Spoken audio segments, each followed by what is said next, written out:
De plus, on est obligé de dire que ce judaïsme nouveau est en régression par rapport au zoroastrisme.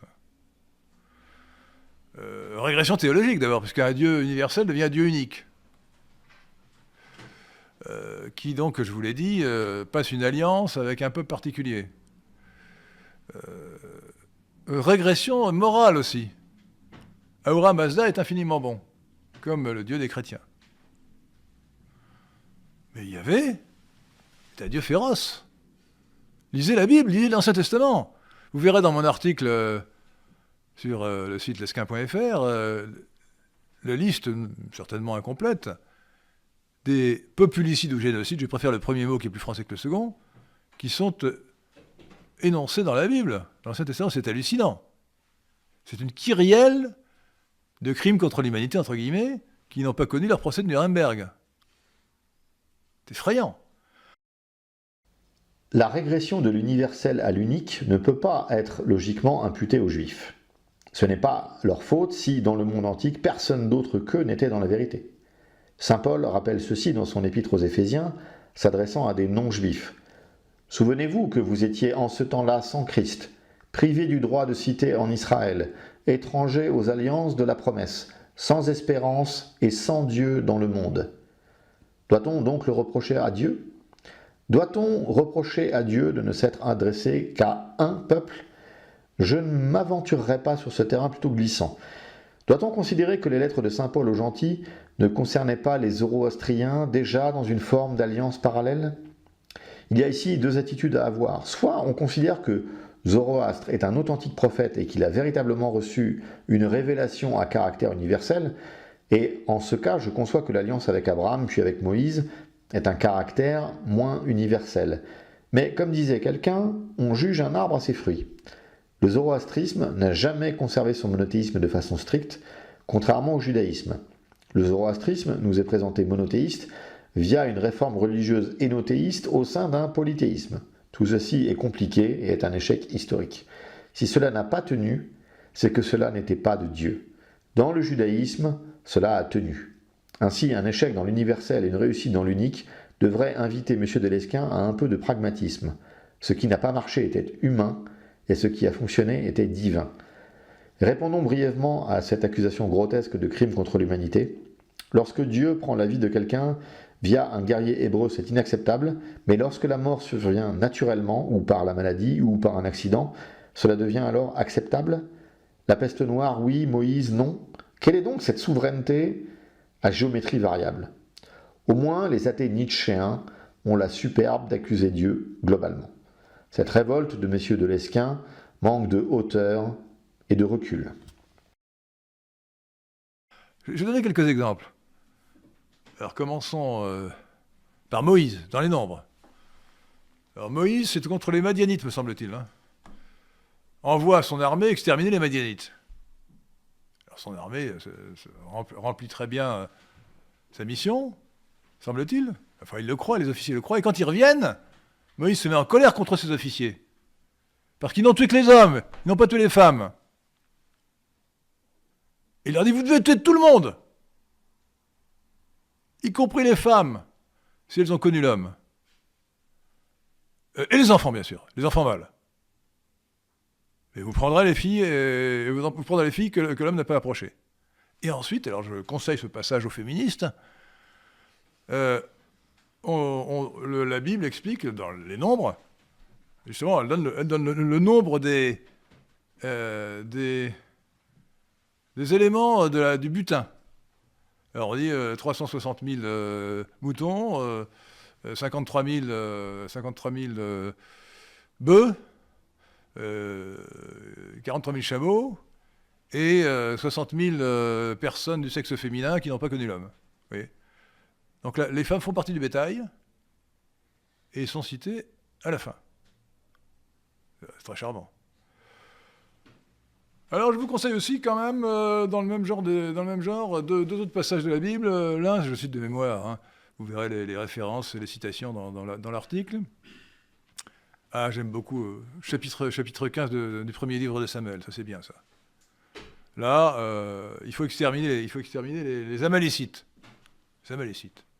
Et Dieu est censé dire lui-même, demander l'extermination des Amalécites, y compris les enfants à la mamelle. Charmant, hein? Y compris les enfants à la mamelle. Et y compris les bœufs, les ânes et les chameaux. Et les moutons. Alors l'histoire est extraordinaire parce que Saül, le roi Saül, donc sur les instructions de Samuel, extermine les Amalécites, les hommes, les femmes et les enfants à la mamelle, mais il épargne la meilleure partie du troupeau. Il tue une partie du troupeau, mais il garde les meilleures bêtes, les bœufs, les moutons, les chameaux et les ânes, qui sont de bonne qualité. Eh bien, cette désobéissance, le simple fait qu'il ait épargné une partie des bêtes, mais il y avait en fureur, qui dit « j'ai eu tort de le choisir comme roi », parce qu'il a épargné une partie des... Alors si vous voulez, que l'on extermine un peuple tout entier, y compris les enfants. Bon, évidemment, on ne peut pas le justifier moralement, mais on peut l'expliquer. On veut anéantir un peuple, il faut tuer tout le monde, y compris les enfants à la mamelle. C'est monstrueux, mais ça se comprend. Vous voyez ? D'autant plus qu'on peut se dire, quand ils seront grands, ils voudront venger leur père. Bon, c'est inacceptable moralement, mais ça se comprend dans un but d'anéantissement d'un peuple entier. Mais les bêtes, les pauvres bêtes, pourquoi les tuer ? Il faut vraiment être emporté par une fureur sadique pour arriver à dire de telles choses. Et je le dis maintenant, si vous voulez, il est évident que si Dieu, le Dieu des chrétiens est le même que le Dieu de l'Ancien Testament, il n'a pas pu dire ça. Donc les Juifs, les Israélites, qui se sont réclamés de Dieu en disant que c'était Dieu qui leur a ordonné de tuer les enfants à la mamelle, ont non seulement menti, parce qu'un Dieu d'amour n'a pas pu dire ça, mais ils ont même commis un blasphème, en imputant à Dieu le crime qu'eux, ils avaient commis. Et puis, j'aime bien aussi je crois que c'est les Amnonites, ouais, c'est ça. Le saint roi David, c'est dans le 2e livre de Samuel. Il s'en prend aux Amnonites et il les extermine. Mais alors, il a le souci du détail, David. Hein. Après les avoir fait sortir de la ville, il les coupe en morceaux, dit-on, avec des scies, et il fait rentrer ces morceaux dans des fours où l'on cuit la brique. Charmant, hein ? Tous les Amnonites ont été traités comme ça, dit la Bible. Alors vous remarquerez un détail intéressant qui n'est pas surprenant après ce que je viens de vous dire, mais Yahvé, qui 10 versets plus tôt, a fait les gros yeux à David, parce que David avait envoyé à la bataille pour se faire tuer un de ses généraux dont il convoitait la femme. C'était très méchant. Donc Dieu lui a dit que c'était pas bien. Bon. Mais là, Yahvé n'a rien trouvé à redire à la manière dont les Amnonites avaient été traités. Vous voyez ? Dans les fours où l'on cuit la brique. Que je ne qualifierais évidemment pas de crématoire. Ce serait vraiment tout à fait déplacé.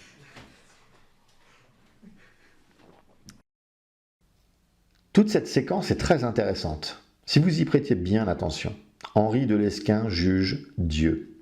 C'est une position arrogante, assez classique chez les athées, mais plus curieuse chez les croyants, chrétiens de surcroît.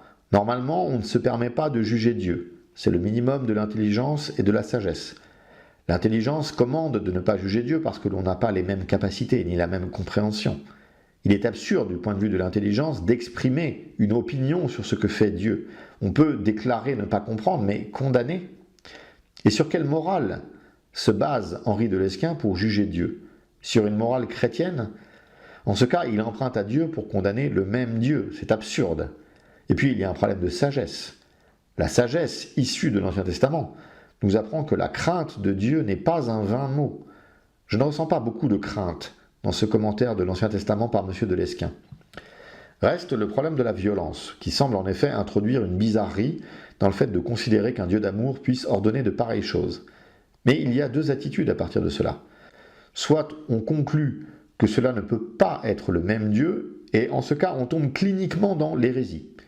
Ou bien on conclut que c'est le même Dieu, et qu'on ne comprend pas. C'est normal de ne pas comprendre, c'est humain de ne pas comprendre. Mais conclure que cela est faux, que cela ne peut pas être le même Dieu, est une conclusion non recevable. Nous avons fait une longue vidéo de tentative d'explication de la violence de l'Ancien Testament. Reprendre tous les éléments serait beaucoup trop long ici, mais sachez qu'il existe des explications, même dans le sens littéral.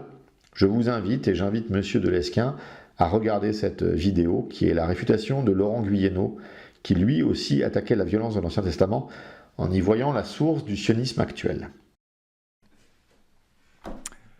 Alors, donc, la régression morale, c'est un point sur lequel je voudrais insister. La régression morale du judaïsme de l'Ancien Testament par rapport au zoroastrisme. Lisez le Décalogue. Moi, je vous conseille de lire le Décalogue, parce que le Décalogue, si vous voulez, on vous le présente de manière éthérée. Lisez le texte. Alors, il est répété dans le Deutéronome, mais lisez chapitre 20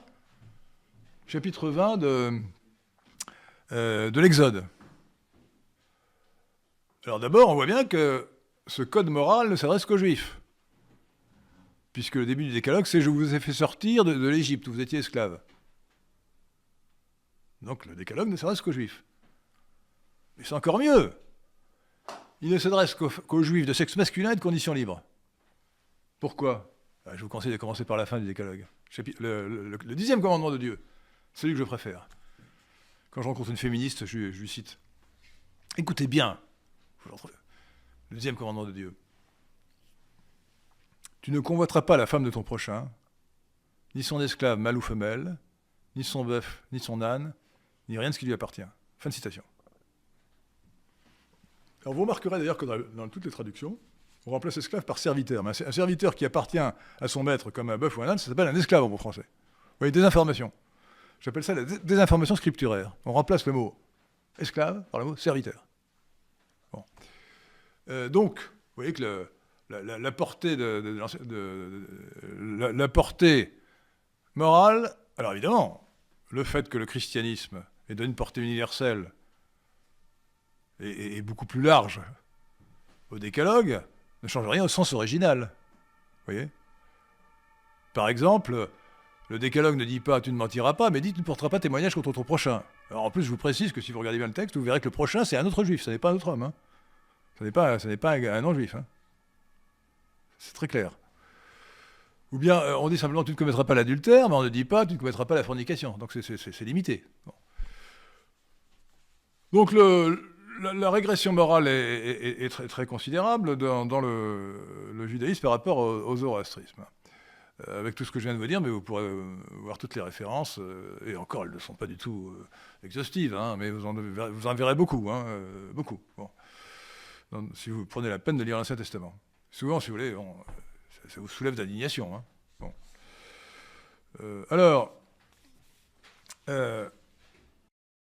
Qualifier le décalogue de régression morale est presque une provocation. Les historiens s'accordent à dire, et M. Delesquin lui-même témoigne, que le zoroastrisme n'est pas une religion de compassion, mais une religion de justice. Hein, la justice implique le châtiment. Dans l'Ancien Testament se côtoient des choses violentes, nous ne le nions pas, mais également des passages de miséricorde et de compassion. Donc il est plus que bizarre de parler de régression par rapport à une supposée filiation zoroastrienne. La régression dont parle M. Delesquin, c'est l'exclusivisme de la relation entre Dieu et son peuple. Ce que M. Delesquin ne supporte pas est que Dieu s'adresse aux Juifs et exclusivement aux Juifs. En fait, on voit qu'il y a ici une profonde incompréhension du plan de salut de Dieu et du rôle de l'épisode Israël dans ce plan de salut. M. Delesquin ne voit pas pourquoi Dieu passe une alliance avec les Juifs. Cet exclusivisme est un problème pour sa soif d'universalisme. Peut-être que M. Delesquin sait mieux que Dieu comment Dieu doit sauver l'homme. Pourtant, le plan de Dieu relativement aux Juifs se comprend à la lumière de ce que nous enseigne spécifiquement le Nouveau Testament et plus précisément Saint Paul. Les Juifs ont été le symbole de l'humanité tout entière. Depuis la faute originelle, toute l'humanité était sous le règne du péché et de la mort. Il faut bien saisir la dimension symbolique du fonctionnement du monde. Cette compréhension profonde de ce qu'est un symbole permet de comprendre en essence la liturgie, et surtout la liturgie eucharistique. Un symbole, et c'est ainsi que Dieu a créé son monde, permet soit de relier deux réalités, soit de substituer une réalité à une autre. Si vous êtes chrétien, vous adhérez au principe du symbole. En effet, le Christ prend vos péchés sur la croix. Si vous croyez cela, et c'est une partie non négociable de la doctrine chrétienne, vous considérez que le Christ est un symbole de chaque chrétien. Le Christ se substitue symboliquement à chaque chrétien et encourt à notre place la sanction que la justice demande. Ici, Le terme symboliquement ne doit surtout pas s'entendre comme synonyme d'allégoriquement, mais bien au sens antique, chrétien, liturgique. Le peuple juif était symbole de l'humanité toute entière. La loi de Moïse était symbole de l'esclavage du péché. Il était donc normal que le Christ vienne dans ce peuple et se soumette intégralement à cette loi pour être un symbole de tout homme intégralement esclave du péché. Donc, en ne s'adressant qu'aux Juifs, Dieu se prépare à s'adresser à tous les hommes. Dieu, en libérant les Hébreux d'Égypte, se prépare à libérer tous les hommes de l'esclavage. Donc Henri de Lesquen a visiblement perdu cette vision d'ensemble. Il imagine que le christianisme renoue avec le zoroastrisme. Mais le christianisme a ceci d'unique dans toutes les religions, la grâce. Nous sommes une religion de la grâce. C'est malgré nos péchés, malgré nos limitations, que Dieu nous sauve. Nous ne méritons pas d'être sauvés. Et pourtant, Dieu nous offre le salut, et nous sommes libres de l'accepter. En cela, le christianisme ne renoue avec rien, il est absolument unique. Le zoroastrisme a quelques points communs, certes, mais ici nous ne renouons avec rien. Le christianisme ne renoue pas avec le zoroastrisme, il accomplit tout ce qu'a annoncé le judaïsme. Je voudrais quand même faire une petite parenthèse plus distrayante sur le nombre 7. Pour vous montrer que je rentrerai même dans le détail de l'héritage zoroastrien. Je commencerai par la fin. Nous, Français occidentaux chrétiens, nous voyons 7 couleurs dans l'arc-en-ciel. Nous considérons que l'enfant atteint l'âge de raison à 7 ans. Alors nous avons même maintenant, depuis peu, le 7e art, qui est le cinéma, qui nous a donné le 7e sceau de Bergman et les 7 samouraïs de Kurosawa, si je ne m'abuse. Voilà. Nous avons gardé les 7 jours de la semaine du judaïsme, en transposant le jour du repos du samedi, le sabbat, au dimanche, jour de la résurrection. Nous avons, si nous sommes de bons chrétiens, et nous le sommes, je le suis, j'espère, nous avons, nous connaissons les 7 dernières paroles du Christ. Le 15 septembre, nous prions la Sainte Vierge, la Vierge des 7 douleurs. Nous avons les 7 prières pour les 7 douleurs et les 7 allégresses de Saint Joseph. Nous avons aussi, bien sûr, les 7 sacrements. Et la communion qui peut être donnée à un enfant à partir de l'âge de 7 ans. Nous connaissons 7 vertus. Alors là, on dit plutôt les 4 vertus cardinales et les 3 vertus théologales. Mais je vous signale que 4 plus 3 égale 7. Et nous avons les 7 péchés capitaux qui sont tous très vilains. J'espère que vous en tenez très éloigné. Bon. Alors, le nombre 7, la valeur sacrée du nombre 7, qu'on voit partout dans la Bible, elle vient du zoroastrisme, et probablement plus anciennement de la religion indo-iranienne. Ancienne. Dans l'hindouisme, il y a les 7 sages, il y a aussi les 7 adityas, les 7 dieux souverains. Et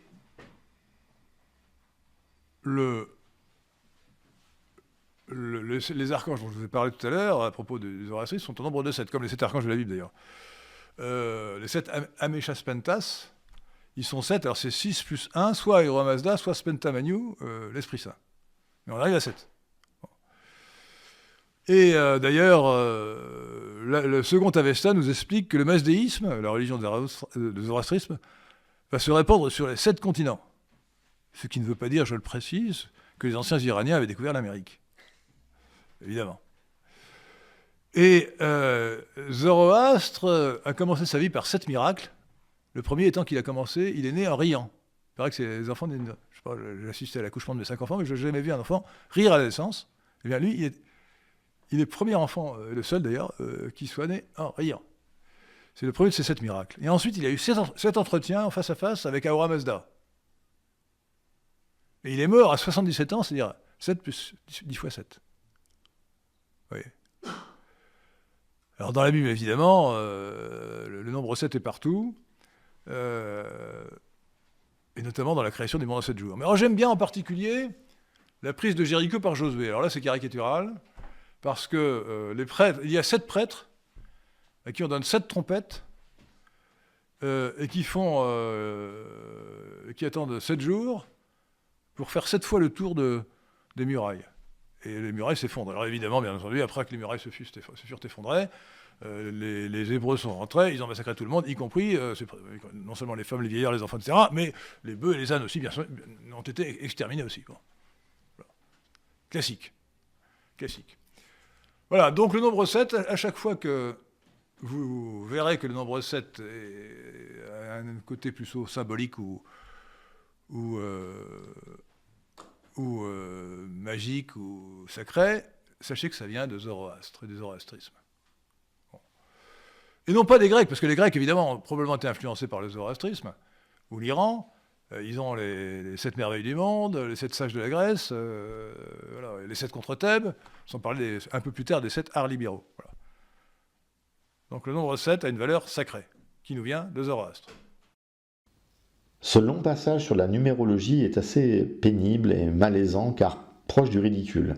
Le nombre 7 n'appartient à personne et trouver une filiation historique sur de la philologie était déjà plutôt hasardeux, mais convoquer la numérologie, je pense que beaucoup se souviennent d'une directrice du FMI, française, Catherine Lagarde pour ne pas la nommer, qui donnait un cours de numérologie à un parterre de journalistes probablement surpris, justement sur le nombre 7.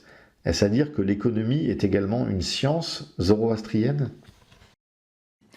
Now I'm going to test your numerology skills by asking you to think about the magic 7. Okay? Most of you will know that 7 is quite a number in all sorts of themes, religions, and I'm sure that you can compress numbers as well. If we think about 2014, all right, I'm just giving you 2014, you drop the 0, 14, 2 times 7. Okay, that's just by way of example, and we're going to carry on. So 2014 will be a milestone and hopefully a magic year in many respects. It will mark the 100th anniversary of the First World War back in 1914. It will mark the 70th anniversary, drop the 0, 7, of the Bretton Woods Conference that actually gave birth to the IMF. And it will be the 25th anniversary of the fall of the Berlin Wall, 25th. Okay. It will also mark the 7th anniversary of the financial market jitters that quickly turned into the greatest global economic calamity since the Great Depression. The crisis still lingers. Yet, optimism is in the air. We've left the deep freeze behind us, and the horizon looks just a bit brighter. So my hope and my wish for 2014 is that after those 7 miserable years, weak and fragile, we have 7 strong years. Now, I don't know whether the G7 will have anything to do with it, or whether it will be the G20. I certainly hope that the IMF will have something to do with it. Dans le même genre d'idée, mais ça touche à la morale, c'est plus important, c'est beaucoup plus important. C'est que dans le Confiteor, que je vous conseille de répéter souvent, sauf si vous êtes parfait que vous n'avez pas de péché, on dit je confesse à Dieu que j'ai beaucoup péché, par pensée, par parole et par action. Et on ajoute dans la formule extraordinaire du rite romain, et par omission. Or, la triade pensée, parole, action est au cœur, au centre de la religion zoroastrienne. Il faut éviter de pécher par pensée, par parole ou par action. Et donc c'est un héritage, alors c'est un héritage qui semble d'ailleurs être entré dans le canon seulement au IVe siècle et sous l'influence des zoroastriens de l'époque. Mais ça manifeste bien la filiation et la transmission du zoroastrisme au christianisme. J'ai péché par pensée, par parole et par action, c'est typiquement zoroastrien. Et au-delà de ça, d'ailleurs, la triade pensée-parole-action appartient au corpus originel des Indo-Européens, comme l'a démontré le professeur Jean Audry, qui est aujourd'hui le plus grand indo-européaniste du monde, je pense, hein, en tout cas de France, dans un livre passionnant qui s'appelle « La triade pensée-parole-action dans la tradition indo-européenne ». Monsieur de Lesquen continue ici sur les raisons de voir une filiation entre zoroastrisme et christianisme. Mais le fait de trouver une composante importante pensée-parole-action dans le zoroastrisme et de retrouver cela dans le christianisme est tout sauf une preuve. En effet, tout courant religieux ou spirituel au sens large veut agir sur toutes les composantes de l'être. Et considérer la pensée, la parole et l'action de l'être humain dans une démarche holistique, c'est plutôt spirituel au sens large. De plus, la démonstration affaiblit le propos. On retrouve dans une seule prière le Confiteor, qui, je le rappelle, est une prière latine ancienne qu'on retrouve dans les rituels médiévaux et modernes, dans le monde latin, et qui permet aux fidèles de se reconnaître pécheurs, cogitatione verbo opero et omissione, en pensée, en parole, en acte et par omission, tous les courants religieux, et il n'y a donc pas d'exclusivité du zoroastrisme et du christianisme là-dedans, envisagent l'homme sous toutes ses dimensions, et il est normal d'avoir ce genre d'énumération. Le bouddhisme semble également relier la pensée, la parole et l'action, donc cet exclusivisme ne semble pas si réel que cela. Alors, le christianisme ne se réduit quand même pas au zoroastrisme. C'est un zoroastrisme accompli. Sur le plan dogmatique d'abord, le christianisme a conservé tous les dogmes que j'ai cités tout à l'heure, que j'ai mentionnés, que je ne rappelle pas. Mais il a ajouté. Premièrement, je dirais, le péché originel. Le péché originel qui est propre au christianisme, qui est une interprétation propre au christianisme, qui résulte certes du récit de la chute, mais qui n'a pas été interprété de la même façon par le judaïsme et par l'islam. Et le péché originel, c'est l'explication du mal dans le monde. Comme disait Tertullien, unde malum, d'où vient le mal? Comment se fait-il que Dieu, qui est tout-puissant et qui est infiniment bon, ait pu permettre qu'il y ait du mal dans le monde? C'est le fameux problème de la théodicée, qui a conduit beaucoup de gens d'ailleurs à s'écarter de la croyance en Dieu. Comment Dieu a-t-il pu permettre que le mal... Alors Dieu a permis d'abord que le monde fût merveilleux et beau, mais il a aussi permis au mal d'apparaître. Eh bien, selon la conception chrétienne, c'est la liberté qu'il a donnée aux créatures qui a introduit le mal dans le monde. Et ça vient en partie d'ailleurs du zoroastrisme aussi, hein, qui attribue à la liberté humaine, et à la liberté de l'esprit du mal, Ankara Manyu, qui a choisi le mal, d'avoir introduit le mal dans le monde. Et puis il y a aussi, certes il y a le sauveur dans le zoroastrisme, mais le Christ c'est autre chose. Le Christ est Dieu lui-même, alors que Zoroastre, le Saoshyant, le sauveur, n'est qu'un homme peut-être prodigieux, mais un homme. Le Christ a donné sa vie sur la croix, et la rédemption du monde, la rédemption de l'humanité par le sacrifice de Dieu sur la croix, c'est autre chose que le zoroastrisme. Et puis bien sûr, il y a aussi dans le christianisme le mystère de la Sainte Trinité. Alors on peut dire qu'il y a une ébauche de cela dans le zoroastrisme, seulement une ébauche. Il y a Ahura Mazda, qui est donc Dieu le Père, si vous voulez. Il y a le Sauveur, Zoroastre, mais ce n'est qu'un homme, alors que Jésus est Dieu. Et il y a l'Esprit Saint, mais l'Esprit Saint n'est pas Dieu. Spenta Manyu n'est pas Dieu. Alors que dans le dogme du christianisme, c'est un Dieu unique en trois personnes. Dieu le Père a engendré le Fils, et le Saint-Esprit procède à la fois de Dieu le Père et du Fils, du moins dans le dogme catholique. Donc évidemment, ça va très au-delà de ce qui est dans le dogme zoroastrien. Et sur le plan moral aussi, c'est très important. Le zoroastrisme est une religion de la justice, et pas une religion de la pitié, de la charité ou du pardon. Le dieu Ahura Mazda, le dieu zoroastrien, récompense les bons et punit les méchants. Il ne pardonne pas. Il n'y a que des traces de charité dans le zoroastrisme. Alors qu'au contraire, la charité est au cœur de l'enseignement du Christ. Oui, comme l'a dit saint Paul, si tu n'as pas la charité, tu n'es rien. Voilà. Et donc là, c'est évidemment, le christianisme a apporté au zoroastrisme, je n'oserais dire un supplément d'âme, la formule est trop bateau, mais a porté le zoroastrisme à un niveau très supérieur. Ce qui me permet de dire que le christianisme est un zoroastrisme accompli. La posture de M. de Lesquen est de dire que ce qui manque au zoroastrisme est dans le christianisme et pas dans le judaïsme. Ici, le mot judaïsme est piégé. On peut y mettre deux significations.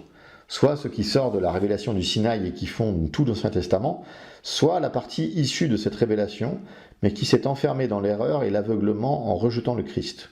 Si le second rejette la croix et la Trinité, la partie sur le péché originel demande à être détaillée, et les choses sont un peu plus compliquées si l'on considère le judaïsme dans le premier sens du terme. Pour la clarté de l'exposé, nous appellerons judaïsme mosaïque le premier, et judaïsme rabbinique pharisien le second.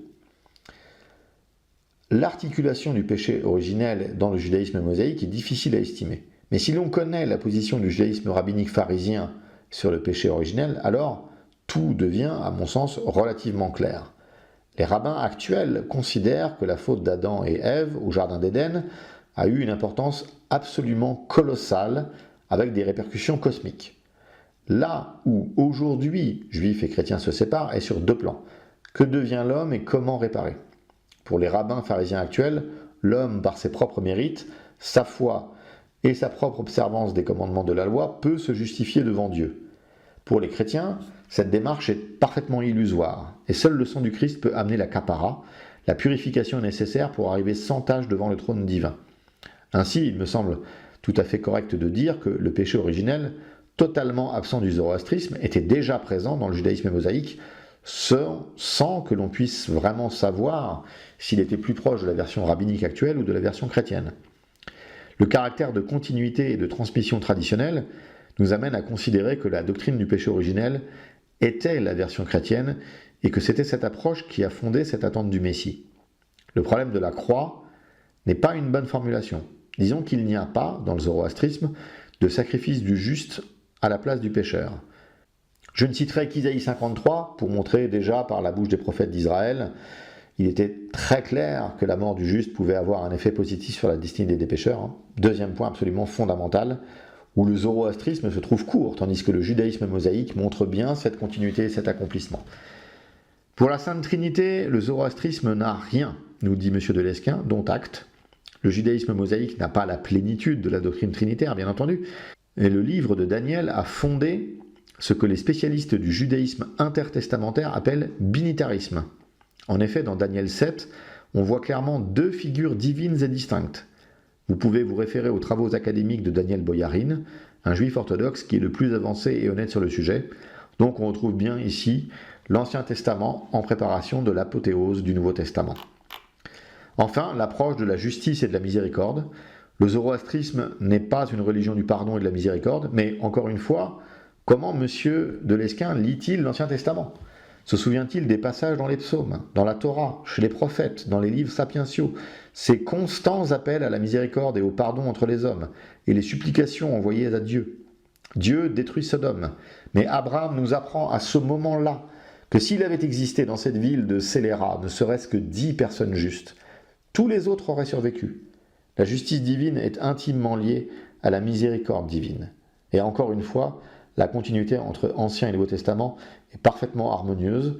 Nous n'avons aucun besoin du zoroastrisme pour faire naître le christianisme. Alors, est-ce qu'on peut s'étonner ou se choquer de cette filiation ? Je ne le crois pas du tout. Widengren,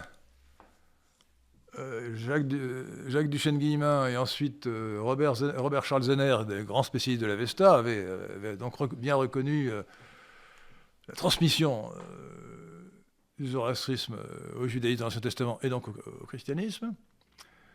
Et le cardinal Franz Koenig, donc, dans une conférence historique du 24 octobre 1976, 3 ans avant la révolution islamique, à Téhéran, capitale de l'Iran, a parlé de l'influence de Zoroastre dans le monde.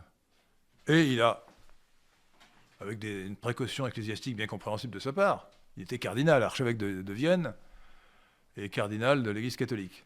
Il a reconnu l'essentiel, en disant que ce n'était pas entièrement prouvé, etc. Bon, mais il a dit l'essentiel. Premièrement, il y a eu des contacts entre les Juifs et les Perses qu'à partir de Cyrus, moins 539.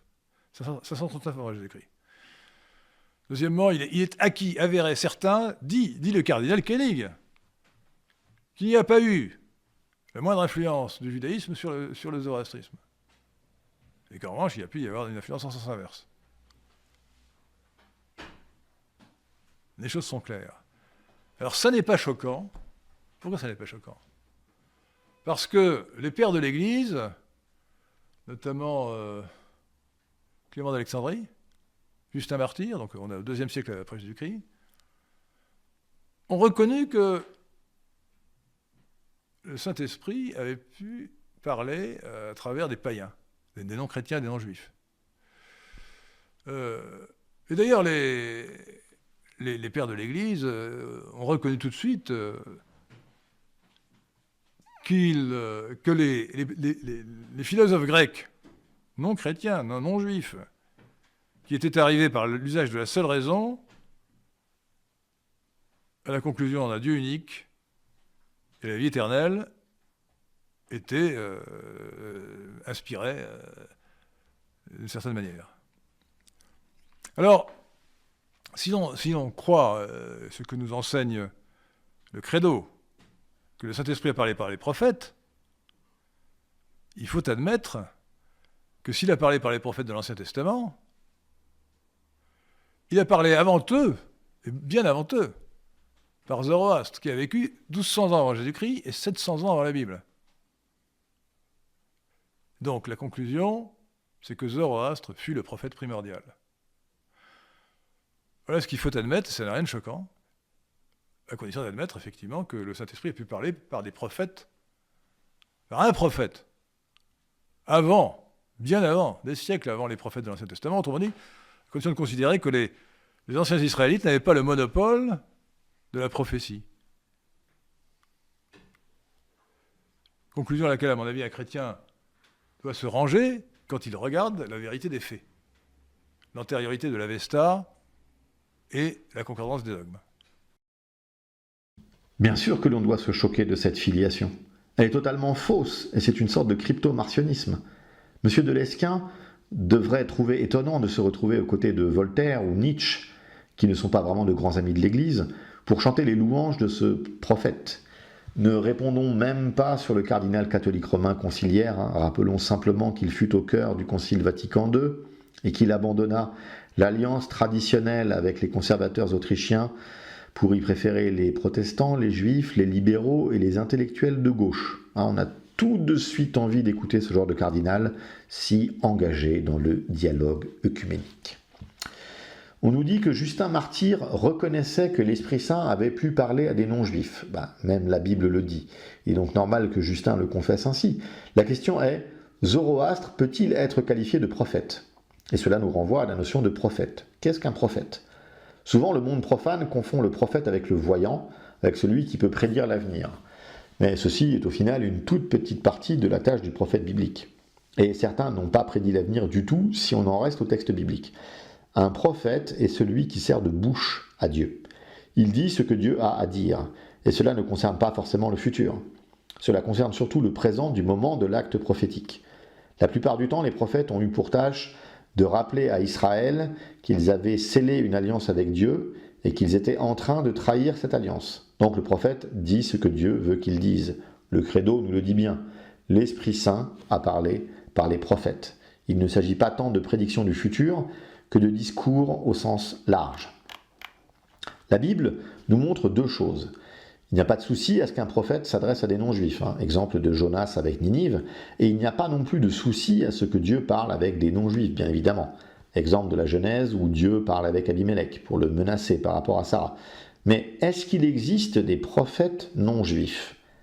Balaam me semble un bon exemple de cela. C'est un personnage important du livre des Nombres qui va parler pour Dieu.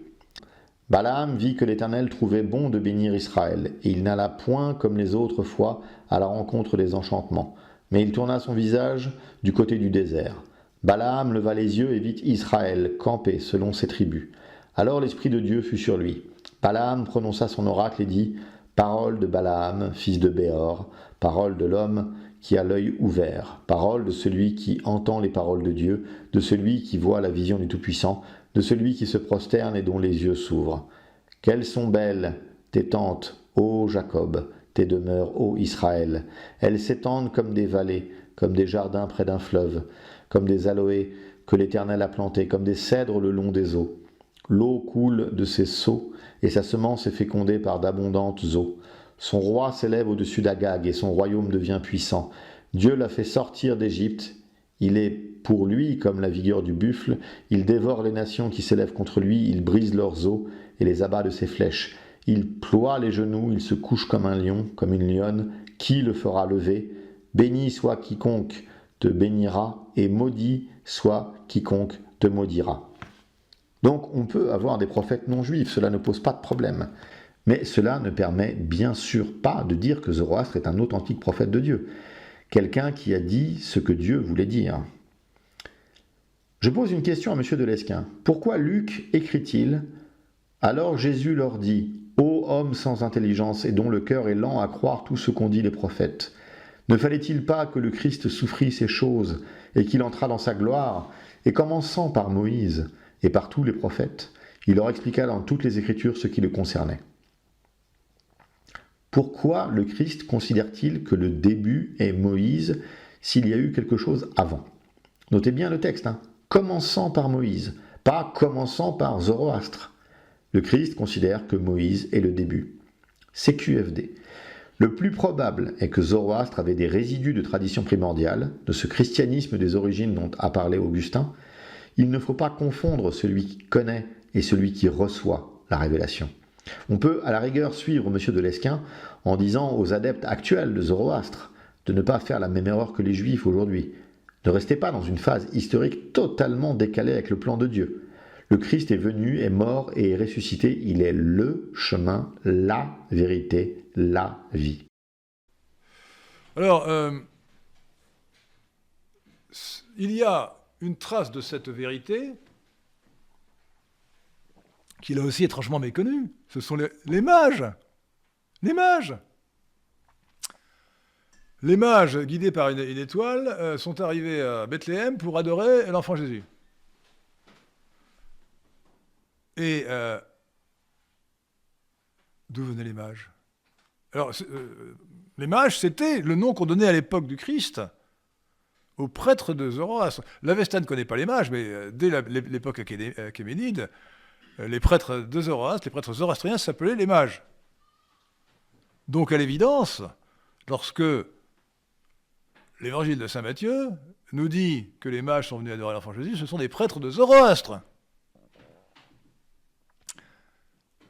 Alors, la chose qui est très claire, très évidente, a été reconnue d'ailleurs par les pères de l'Église au 1er et 2e siècle après Jésus-Christ, et qui, de ce fait, révérait Zoroastre, qui était le maître des mages. Mais malheureusement, Tertullien au IIIe siècle a imaginé que les mages étaient des rois. C'est absurde, c'était des prêtres et non pas des rois, des prêtres de Zoroastre. Et nous en sommes restés là, puisque nous continuons à l'Épiphanie à attirer les rois, qui étaient en fait des prêtres. Et le souvenir des mages a été enveloppé dans la lumière de l'Épiphanie, et on a oublié complètement une vérité historique indubitable, que c'était des prêtres de Zoroastre.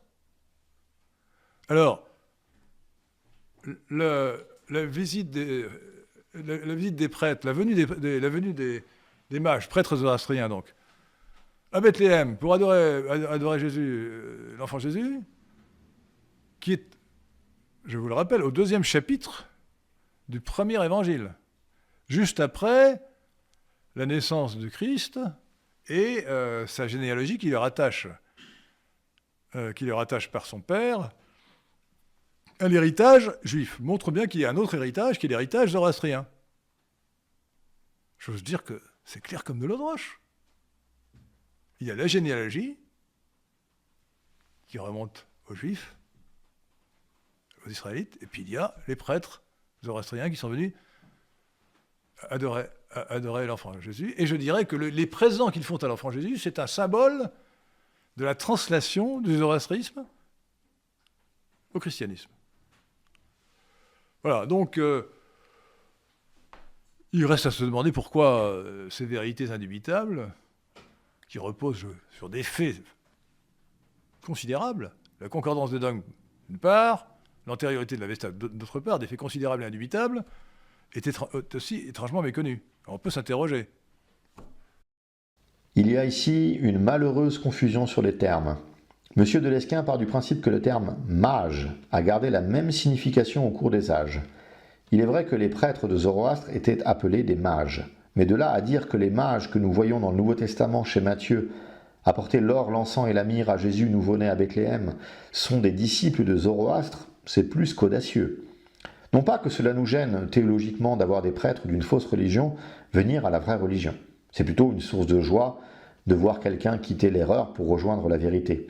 Mais si Hérodote appelle ainsi les prêtres de Zoroastre, les références académiques dont se nourrit M. de Lesquen nous précisent que les mages sont un terme de fait plus large et qui désigne comment étaient appelés les sages, les enseignants, les prêtres, les physiciens, les astrologues, les voyants, les devins et les sorciers par les Chaldéens, les Mèdes ou les Perses. Ainsi, réduire ces visiteurs à des prêtres de Zoroastre est très orienté. D'ailleurs, M. de Lesquen oublie de préciser que le livre des Actes utilise le même mot grec, magos, pour le passage suivant.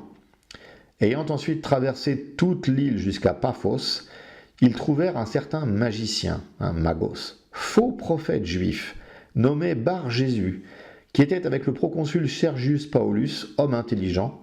Ce dernier fit appeler Barnabas et Saül, et manifesta le désir d'entendre la parole de Dieu. Mais Élimas, le magicien, car c'est ce que signifie son nom, leur faisait opposition, cherchant à détourner de la foi le proconsul. Alors Saül, appelé aussi Paul, rempli du Saint-Esprit, fixa les regards sur lui et dit « Homme plein de toute espèce de ruse et de fraude, fils du diable, ennemi de toute justice, ne cesseras-tu point de pervertir les voies droites du Seigneur ?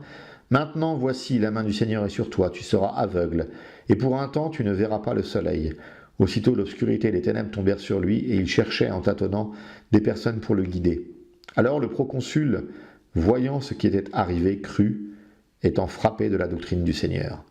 Ici, un magicien est un faux prophète juif, donc exactement un élément intenable pour toute la théorie de Lesquen sur les mages. Enfin, si l'on consulte les commentaires patristiques, la notion de roi mage n'est pas majoritaire, contrairement à ce que dit Henri de Lesquen. Regardez par exemple ce commentaire de saint Jean Chrysostome sur ce passage de l'évangile de Matthieu, parlant des mages. Et pourquoi pourrait-on dire les a-t-il attirés par une telle vision ? Pourquoi ? Comment aurait-il dû faire ? Envoyer des prophètes ? Mais les mages ne se seraient pas soumis aux prophètes. À prononcer une voix d'en haut ? Non, ils n'auraient pas assisté. Envoyer un ange ? Mais même lui, il ne se serait pas précipité. Et donc, pour cette cause, rejetant tous ses moyens, Dieu les appelle par les choses qui sont familières, dans une condescendance excessive, et il montre une grande et extraordinaire étoile, de manière à les étonner, à la fois par la grandeur et la beauté de son apparence, et à la manière de son cours. Pour le divin commentateur de Constantinople, dont Thomas d'Aquin disait que son commentaire de Matthieu valait mieux que tous les savoirs des académies de son époque, les mages ne sont pas dans une démarche liée à de l'activité prophétique ou religieuse, zoroastrienne ou autre. Ils ne sont donc clairement pas des prêtres de Zoroastre que M. de Lesquen voit comme prophète primordial. Widengren, le grand savant Widengren, qui, je vous le répète, avec Duchesne-Guillemin, était au XXe siècle l'un des deux plus grands spécialistes de la Vesta. Widengren s'énerve un peu, il rappelle l'évidence et il dit ces faits indubitables sont étrangement méconnus. Et il dit je m'interroge sur les raisons scientifiques qui puissent conduire à cette méconnaissance, étant donné que s'il y a des raisons qui ne sont pas scientifiques, je préfère ne pas en parler. Et il se bat les flancs pour trouver des raisons qui sont scientifiques. Il n'y en a aucune. Aucune. C'est évident. Alors la raison essentielle, on la connaît bien. J'en ai énuméré d'autres plus compliquées, mais la vraie raison, on la connaît bien. C'est que la plupart des auteurs, des exégètes, des érudits juifs ou chrétiens sont mal à l'aise pour admettre la vérité, à savoir qu'il y avait, avant les prophètes de l'Ancien Testament, un prophète primordial. Voilà. Et même Kellens, que j'ai cité tout à l'heure, qui apporte les preuves de ce que je viens de dire. Bon, des preuves supplémentaires, parce que Widengren avait déjà apporté des preuves suffisantes. Par pure idéologie, refuse d'évoquer cela. Et dit, je le répète, il ne faudrait pas qu'un prophète indo-européen vienne concurrencer un prophète juif. Ben si, désolé, c'est pourtant ce qui résulte clairement. Avant les prophètes israélites de l'Ancien Testament, il y avait un prophète indo-européen, iranien, qui était Zarathustra. Alors, ça relativise grandement l'apport des prophètes de l'Ancien Testament, qui en fait, pour l'essentiel, n'ont fait que transmettre. Et j'affirme même que quand on regarde bien les choses, après tout ce que je viens de vous dire sur l'Ancien Testament, qui a été une régression par rapport au zoroastrisme, eh bien, je considère que le Judéisme de l'Ancien Testament a été un détour entre Zoroastre et Jésus. Un détour. Il a rabaissé la religion zoroastrienne tout en assurant la transmission nécessaire. Et je terminerai d'ailleurs en citant saint Paul. Saint Paul, qui dans la deuxième épître aux Corinthiens, chapitre 3, je vous conseille de lire ça. On dit toujours, vous savez, l'esprit, la lettre tue et l'esprit donne la vie. Ben c'est là. Saint Paul le dit dans ce chapitre. Et qu'est-ce qu'il dit?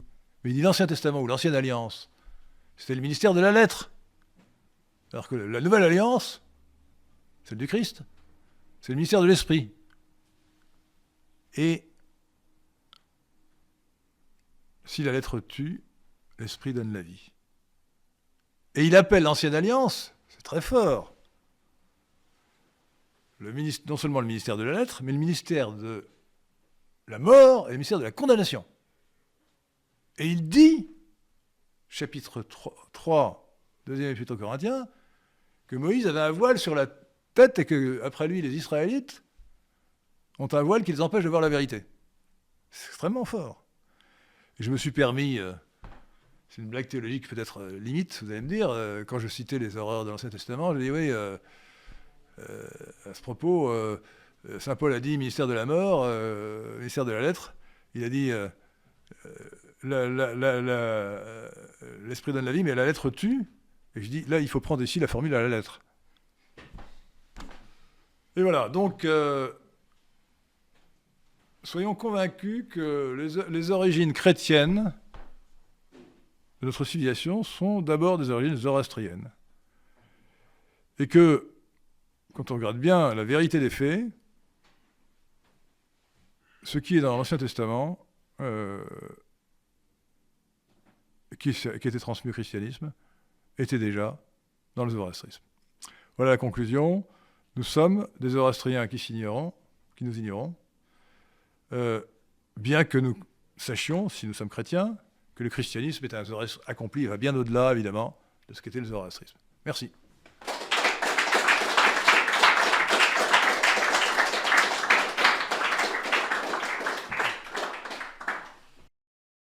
Soyons clairs, nous n'avons que faire des raisons scientifiques, que ce soit pour reconnaître ou ne pas reconnaître la filiation entre zoroastrisme et christianisme. Les exégètes chrétiens et même juifs ne sont pas mal à l'aise. Ils n'en parlent pas parce que cette théorie est absurde. Zoroastre n'était pas un prophète de Dieu. Il ne s'inscrit pas harmonieusement dans le plan divin décrit par la Bible. Jésus parlait de Moïse. Jésus citait l'Ancien Testament. Jésus n'a jamais parlé de Zoroastre. Jésus n'a jamais rien envisagé en dehors de la lignée de l'Ancien Testament. C'est ça l'esprit des textes. Saint Paul ne polémique pas avec l'Ancien Testament pour laisser la place au zoroastrisme. Saint Paul polémique avec ceux qui n'ont pas compris la loi, son objet, son étendue, son utilité. Comme M. de Lesquen est très mal à l'aise avec l'Ancien Testament, il cherche à le remplacer avec autre chose qu'il comprend mieux. Mais ne pas comprendre Dieu dans l'Ancien Testament, et dans le Nouveau Testament d'ailleurs, est plutôt rassurant. Dieu ne s'enferme pas dans une boîte qui correspond à nos schémas mentaux. Il y a toujours quelque chose qui ne marche pas complètement. Pourquoi ? Parce que si nous disons que nous comprenons Dieu, son plan, son action, sa pensée, alors ça n'est plus Dieu. Alors nous allons passer aux questions. Coupez vos téléphones mobiles si vous n'avez pas encore fait, hein, attention, pour éviter des sonneries déplacées. Et puis nous allons... alors j'ai oublié de le dire, mais c'est évident. On peut poser aussi des questions par Internet. Sur le... Y a-t-il une question ? Alors prenez le micro. Vous avez déjà évoqué sur Radio Athéna la possibilité d'une transmission entre bouddhisme et christianisme. Donc, comment positionneriez-vous cette thèse par rapport à l'exposé que vous venez de nous donner ? Elle s'ajoute. Alors, je vous signale d'ailleurs que Bouddha était également un Indo-européen, puisque c'était un Indien, donc c'est encore une origine qui n'est pas sémitique. La transmission, en l'occurrence, il y a transmission, et je pense qu'il y en a une, sur le plan de la morale.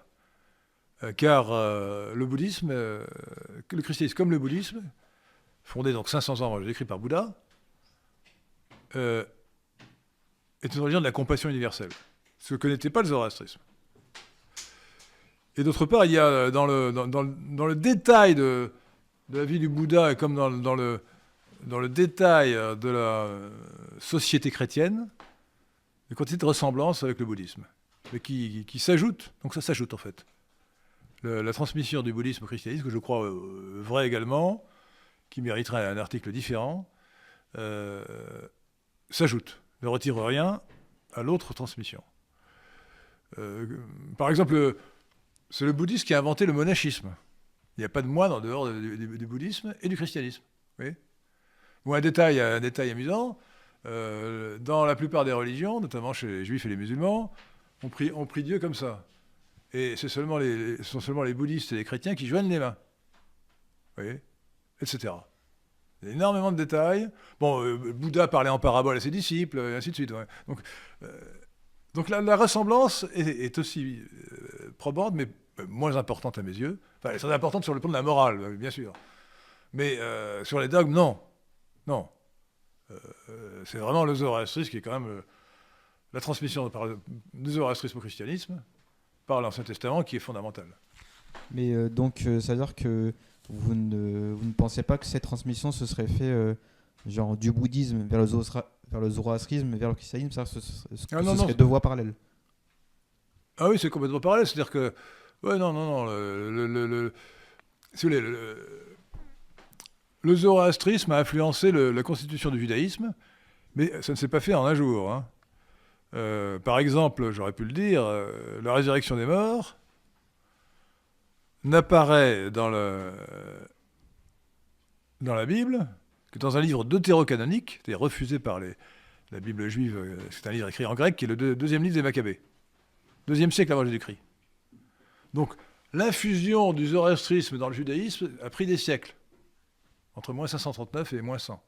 D'ailleurs, c'est amusant, Zéner, le grand Zéner, estime que peut-être le mot de pharisien veut dire persan à l'origine, et que la secte des pharisiens aurait représenté la secte la plus influencée par les Perses au sein du judaïsme.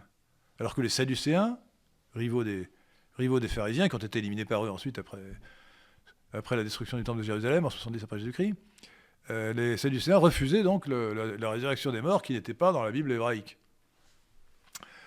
Donc, oui, votre question c'était sur l'addition, c'est ça C'est-à-dire, c'était... je crois que vous y avez répondu, mais c'était de savoir s'il y avait vraiment eu deux voies parallèles. Non, il n'y a pas eu de voie parallèle. Non, attendez. voies parallèles. Il y a eu... je pense que le bouddhisme a influencé les origines du christianisme par l'intermédiaire des Esséniens.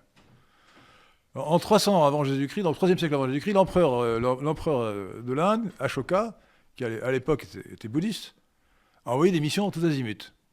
Et donc forcément, les missions sont arrivées... Vous savez, si vous regardez sur la carte, l'Inde n'est pas si loin que cela de la Palestine, et donc les missions sont arrivées en Palestine, et certainement il y a eu des essais. Alors le bouddhisme n'a pas pris, mais il a pu influencer, et il est probablement à l'origine de la constitution des Esséniens, qui formaient des communautés monastiques, ce qui était très original, très nouveau.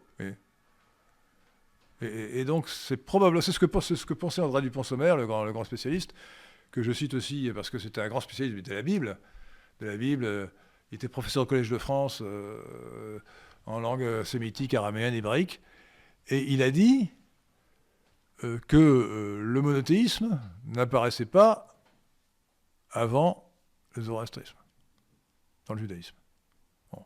Et lui aussi, alors lui estime aussi, alors je n'ai pas approfondi la question, hein, je crois que j'ai lu ça sur Wikipédia, ce qui est quand même une référence discutable, que les Esséniens avaient été influencés par le bouddhisme.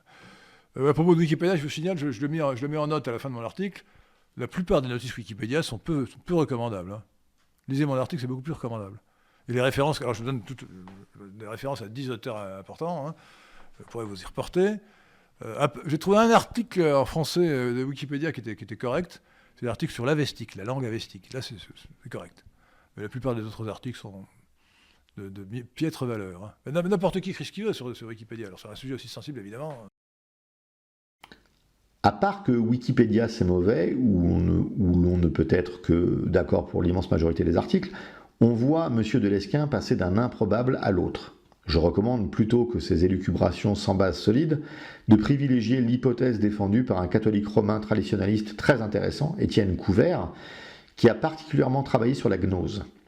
Il suffira de laisser de côté sa cécité sur l'orthodoxie, bien compréhensible de par sa formation, son parcours et sa foi.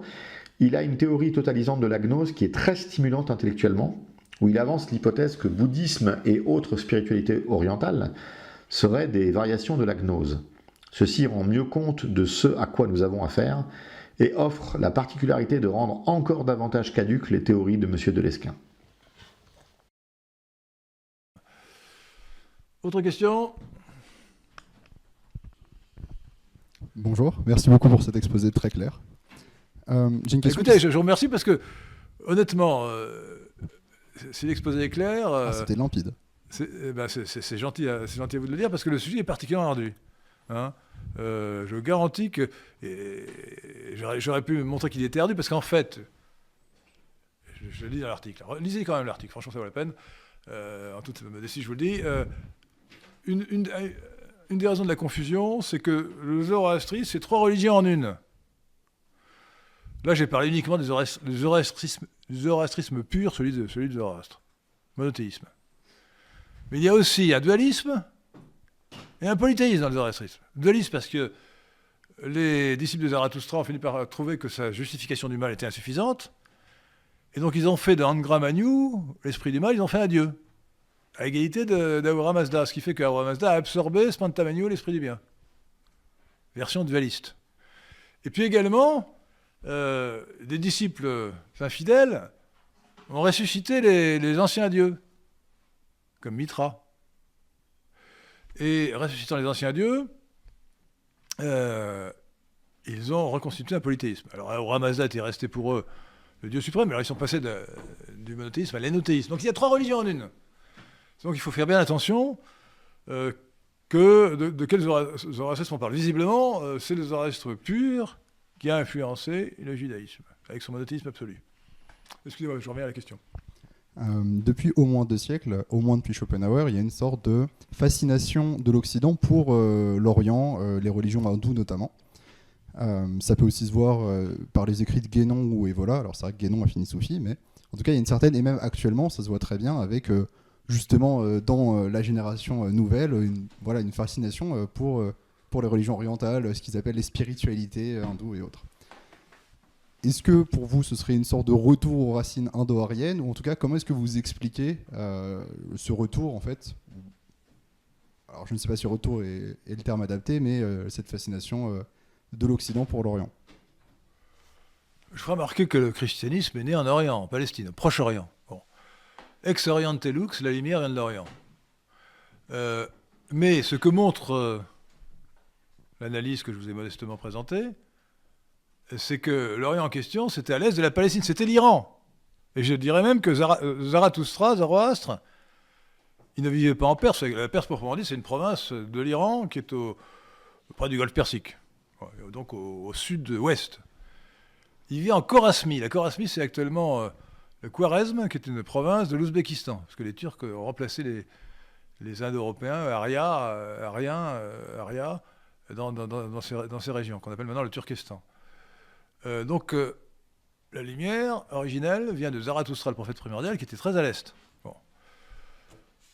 Alors, ne me parlez pas de Guénon. Alors, Guénon est un auteur évidemment intéressant, il s'est converti à l'islam, c'est un agnostique. Hein. Je préfère Evola.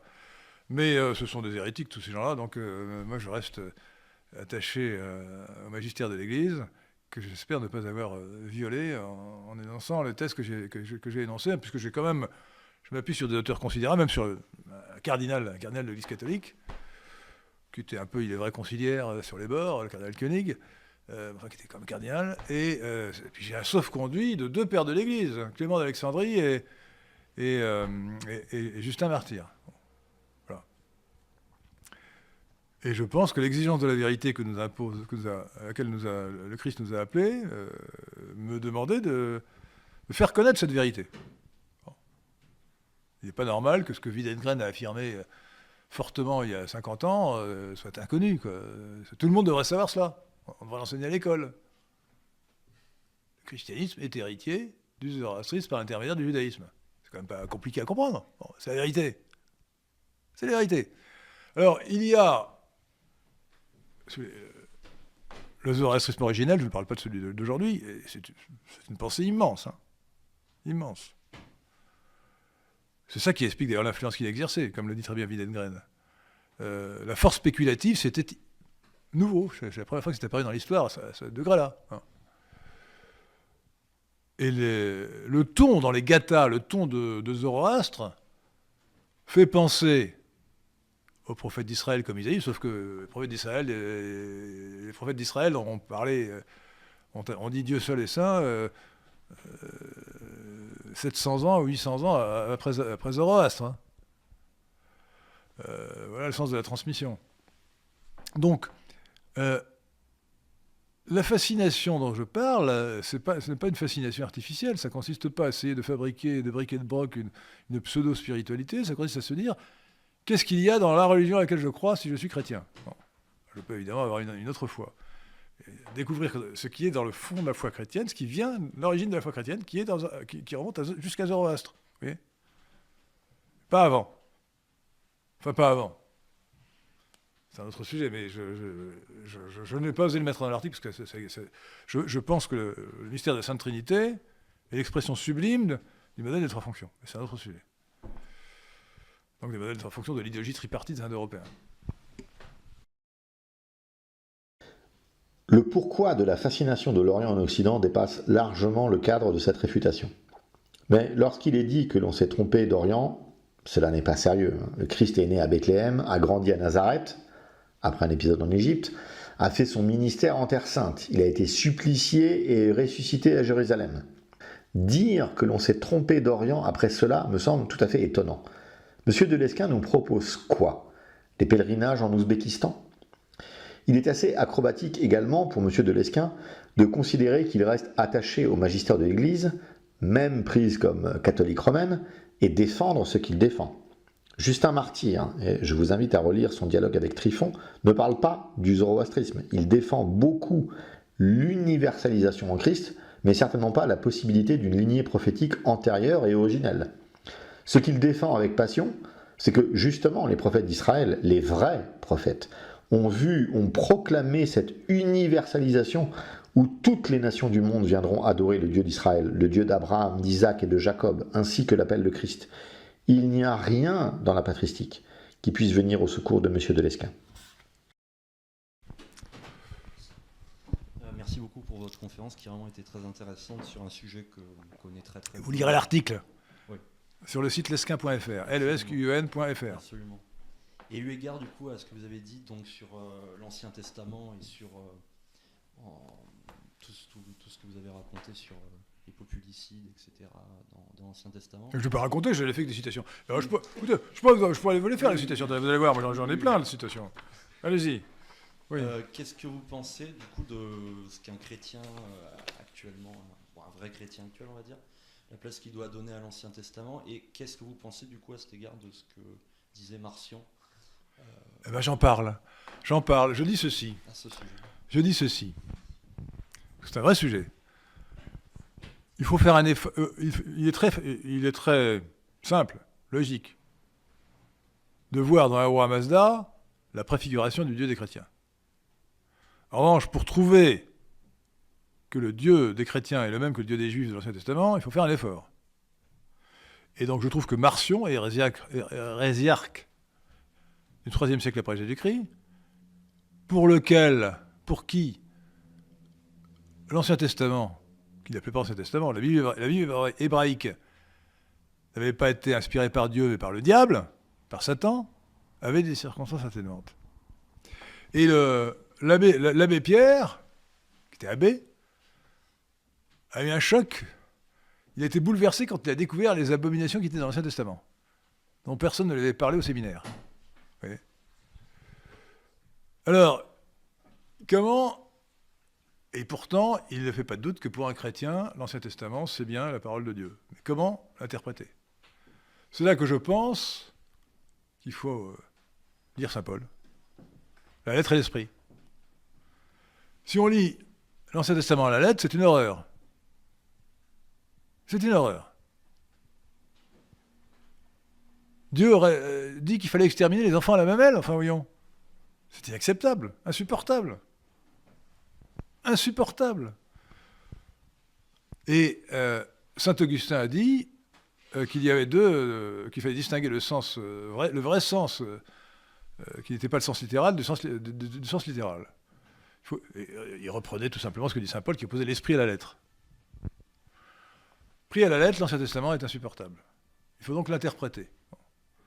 Alors l'interpréter comment ce n'est pas à moi de le faire. Hein. Encore, je me suis risqué à le faire sur un point que je vous conseille, c'est quand même très intéressant. C'est le 32e chapitre de la Genèse. C'est extraordinaire. Jacob se bat toute la nuit avec Dieu. Avec Dieu, qui prend donc forme humaine pour se battre avec lui. Et à l'aube, Dieu lui dit, puisque tu t'es battu avec moi, tu t'appelleras Israël. Donc il s'appelait Jacob, il s'appelle Israël.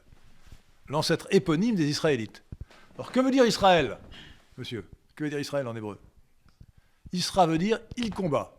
El, Dieu. Donc Israël, c'est celui qui se bat contre Dieu. Et donc les Israélites, ce sont ceux qui se battent contre Dieu. Alors je me suis permis d'écrire tout un programme.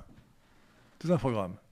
Et donc, je dis là, écoutez, je ne vois pas comment on peut interpréter ce passage autrement qu'à la lettre.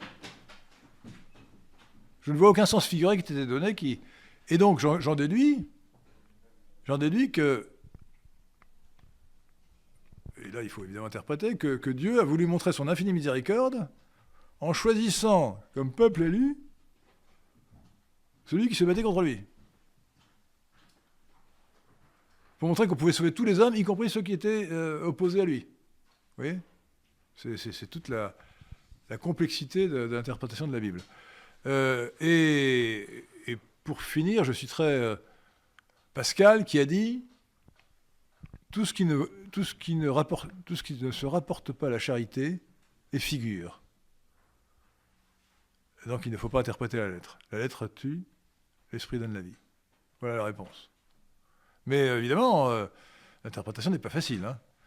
Les horreurs qui sont dans ce testament, pour les interpréter de manière convenable, il faut lire saint Augustin. Voilà. Il faut lire Saint-Augustin, nous sommes bien d'accord. Et donc pour certains, il faut peut-être relire Saint-Augustin. Il est intéressant de voir Marcion cité ici, car quoi qu'on en dise, d'une certaine façon, nous avons affaire à une sorte de marcionisme 2.0 avec cette théorie du zoroastrisme. Saint Paul n'allégorise pas toute la lecture de l'Ancien Testament. Il déclare que l'Ancien Testament sans le Nouveau Testament ne peut être compris. Le Christ est la clé de lecture de toute l'Écriture. Sans le Christ, ce texte n'a pas de sens. Voici tout le passage pour bien montrer qu'il n'a rien à voir avec ce que veut lui faire dire M. de Lesquen. Il nous a aussi rendus capables d'être ministres d'une nouvelle alliance, non de la lettre mais de l'esprit, car la lettre tue mais l'esprit vivifie. Or, si le ministère de la mort, gravé avec des lettres sur des pierres, a été glorieux, au point que les fils d'Israël ne pouvaient fixer les regards sur le visage de Moïse à cause de la gloire de son visage, bien que cette gloire fût passagère, combien le ministère de l'esprit ne sera-t-il pas plus glorieux ? Si le ministère de la condamnation a été glorieux, le ministère de la justice est de beaucoup supérieur en gloire. Et sous ce rapport, ce qui a été glorieux ne l'a point été à cause de cette gloire qui lui est supérieure. En effet, si ce qui était passager a été glorieux, ce qui est permanent est bien plus glorieux. Ayant donc cette espérance, nous usons d'une grande liberté, et nous ne faisons pas comme Moïse qui mettait un voile sur son visage pour que les fils d'Israël ne fixassent pas les regards sur la fin de ce qui était passager. Mais ils sont devenus durs d'entendement, car jusqu'à ce jour le même voile demeure quand ils font la lecture de l'Ancien Testament, et ils ne se lèvent pas parce que c'est en Christ qu'il disparaît. Autre question. Puis Pierre de Tirmont, qui réalise cette conférence, me dira quand il faut que je m'arrête. Et peut-être que Maurice Seclin voudrait poser des questions. Non, rien. Hein? Allez-y alors. Attendez, non, vous avez déjà parlé. Attendez, je propose que ceux qui ne sont pas intervenus puissent le faire. Excusez-moi, c'était par rapport à l'interprétation que j'avais entendue en parlant de du populicide des Amalécides. Des Amalécites. Des Amalécites. On m'avait dit qu'une exégèse possible était qu'il représenterait en fait, ça représente la garde des pensées, c'est-à-dire que tuer les enfants au berceau signifierait tuer le péché quand il n'est encore qu'une pensée. C'est comme on en parlait justement de l'esprit par rapport à la lettre. Ça peut être une interprétation. Voilà, ça, c'est une interprétation acceptable, mais la lettre est abominable. Voilà, effectivement. Moi, ça me convient tout à fait comme interprétation. Mais il faut faire un effort d'interprétation quand même, hein, parce que sinon...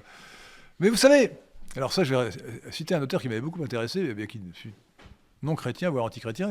C'est un philosophe roumain qui s'appelait Lucian Blaga, qui a écrit L'Ion dogmatique, qui montre bien que le christianisme refuse des solutions simples. C'est une religion du mystère. Et pour moi, c'est un argument apologétique très fort. Nous sommes de misérables créatures par rapport à l'infini de Dieu. Donc si une religion est vraie, comme le christianisme est vrai, je le pense, il faut qu'elle soit mystérieuse. Le mystère de la Sainte Trinité est un mystère, évidemment.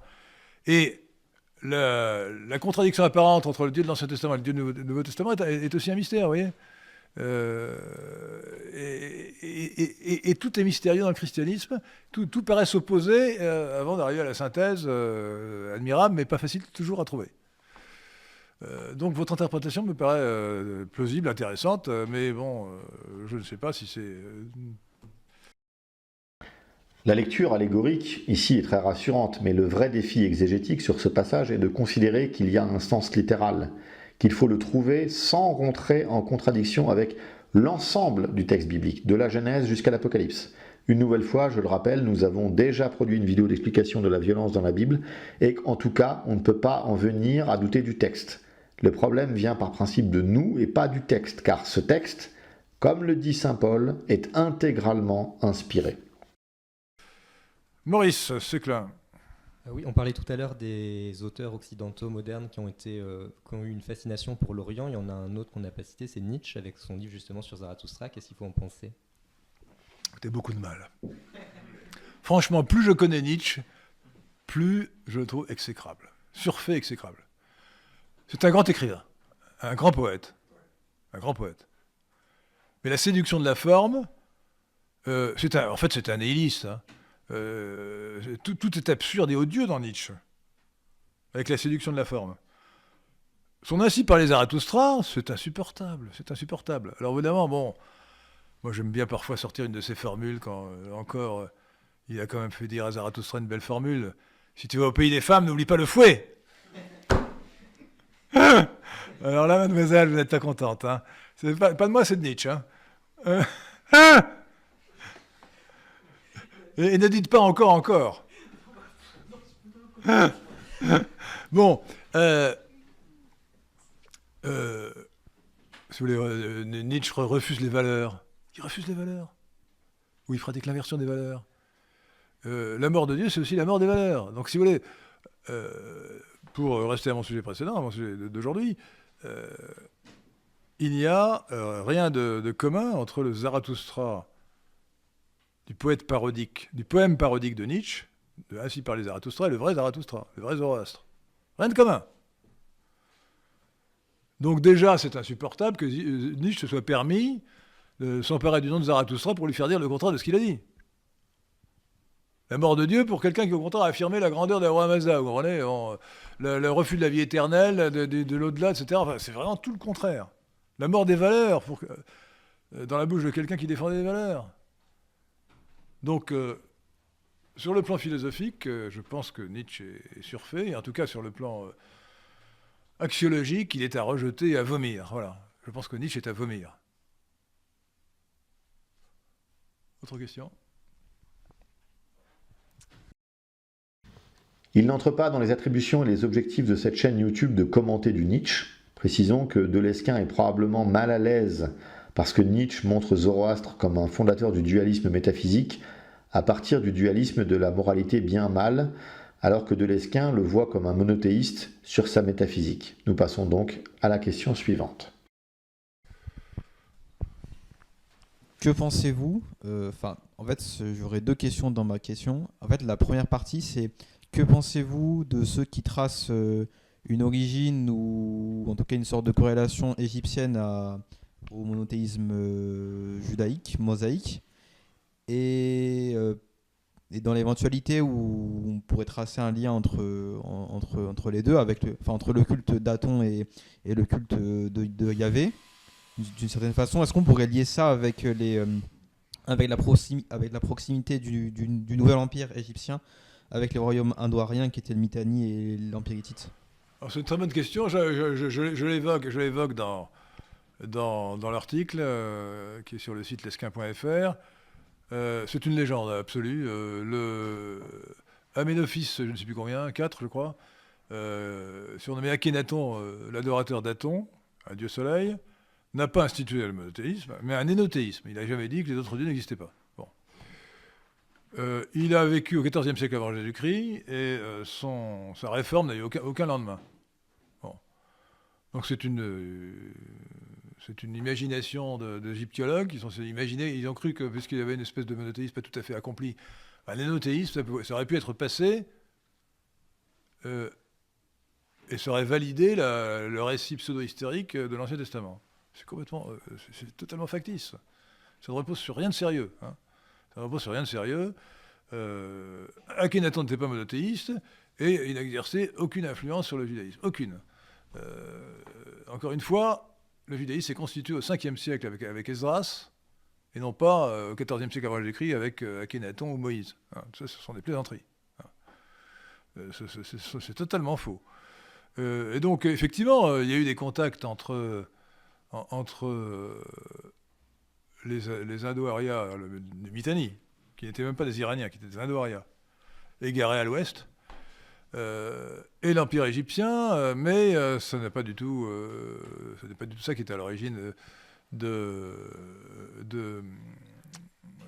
monothéisme, du pseudo-monothéisme, de l'énothéisme d'Akhénaton, pour une bonne raison simple d'ailleurs, c'est que ces Indo-Arias, les Mitanniens, étaient polythéistes, n'étaient pas du tout zoroastriens. Absolument pas. Ce n'étaient pas des Iraniens d'ailleurs, c'était des Indo-Arias. Donc aucun rapport. Voilà. Je pense que j'ai bien répondu à la question là, cette fois-ci, de manière précise. Il fallait bien un moment où nous serions totalement d'accord avec la personne que nous réfutons. C'est ici. Il n'y a pas de filiation depuis l'Égypte. Le judaïsme mosaïque est un ovni dans un monde idolâtre et polythéiste. Rapidement, est-ce que du coup le zoroastrisme a pu quand même influencer d'autres fois autres que le judaïsme mosaïque? Mais vous posez d'excellentes questions.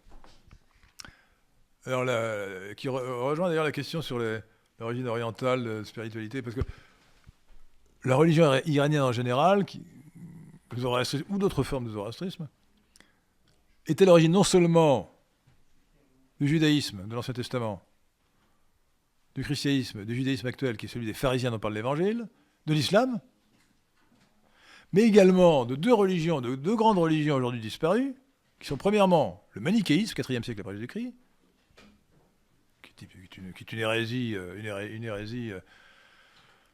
mazdéenne ou zoroastrienne, et le mithriacisme, qui a failli remplacer, disait Renan, le christianisme dans l'Empire romain. C'était aussi une hérésie mazdéenne qui proclamait le culte non pas d'Ahura Mazda, mais de Mithra. Donc vous voyez, c'est quand même, donc le zoroastrisme est donc ou la religion iranienne est donc à l'origine, je le répète, judaïsme ancien, judaïsme actuel, christianisme, islam, manichéisme, mithriacisme. C'est déjà pas mal. Sans doute de toutes les formes de gnose. Très probablement.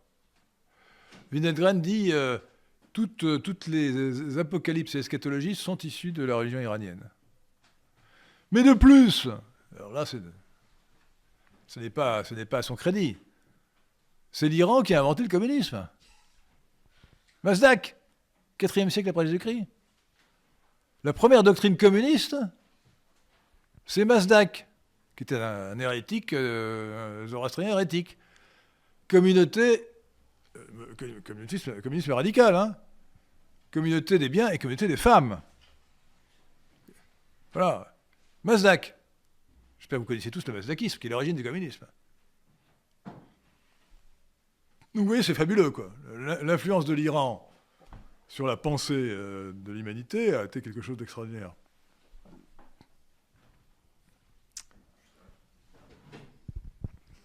Bonjour. Mais là, vous m'avez amené à déborder de mon sujet. Hein. Mon sujet, c'était vraiment la transmission du zoroastrisme au christianisme par l'intermédiaire du judaïsme.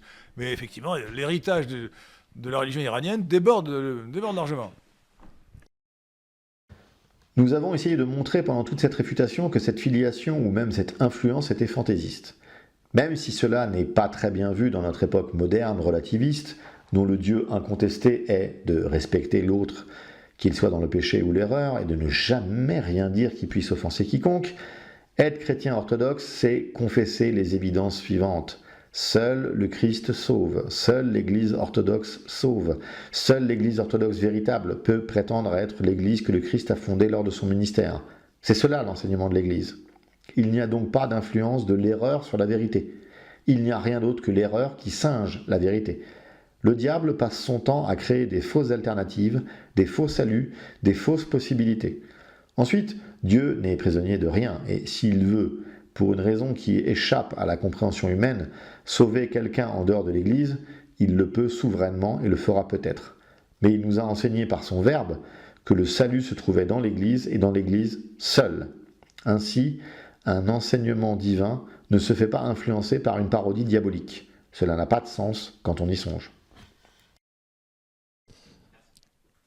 Bonjour. Bonjour.